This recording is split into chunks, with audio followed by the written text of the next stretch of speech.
Constitution of Kenya is very difficult to tamper with.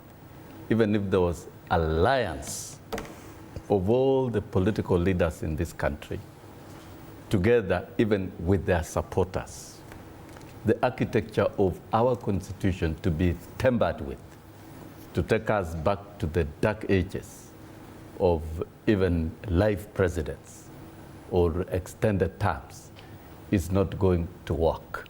And the president is a Democrat. He knows.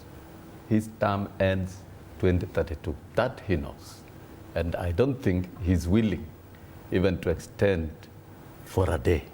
And all Kenyans must begin thinking in that direction.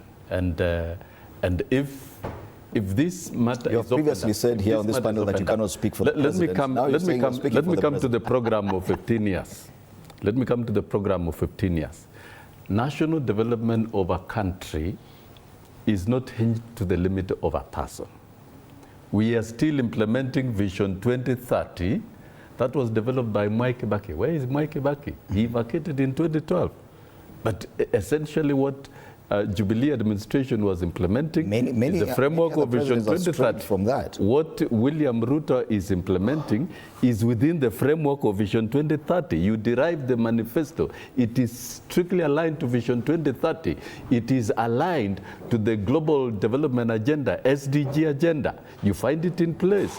It is aligned to Africa Vision 2063. When we are talking about expanding the airport so that by 2054, Jomo Kenyatta International Airport will be handling over 33 million travelers. In 2054, many of us will not be here, we shall be gone. So I would like to state that the statements that leaders make, that for example, William Ruto has said, in 15 years, there will be no slums in Kenya. His term will end in 2032. A president who will come after 2032 will continue in that trajectory of implementing the settlement. Settlements and the government development master plans are not patent properties of an individual, of a president, so that when you retire as a president, that program dies. They are meant for perpetuity. For example, when Kibaki developed Vision 2030, which has got very many pillars, it is what we are developing. That one, in the political pillar, we should have issue-based politics. We can now see we are emerging out of ethnicity. We can discuss merit. We can discuss issues. We are talking about the fiscal strengthening banks and having a strong economy so that we can leap into a middle-income country.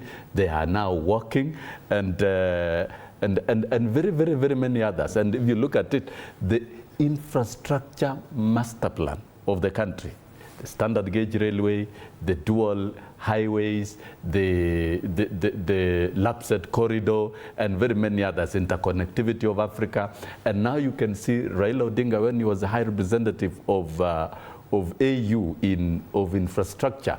We are looking about connecting infrastructure in Africa, connecting the rail networks in Africa, connecting the highways, that is the roads, opening the airport. Back to this now, issue of... the Vision 2030 has grown out of Kenya, is now working in the continent. I get you. And the leaders who succeed other leaders, you continue with the program. So what the president said about 15 years, it should not be... He had not calculated the 7 years. Should not be... No. Okay. Should not be argued yet simplistically that debate around to be in office for amending the Constitution has been very much alive in the last 2 years. Even before the elections of 2022, the BBI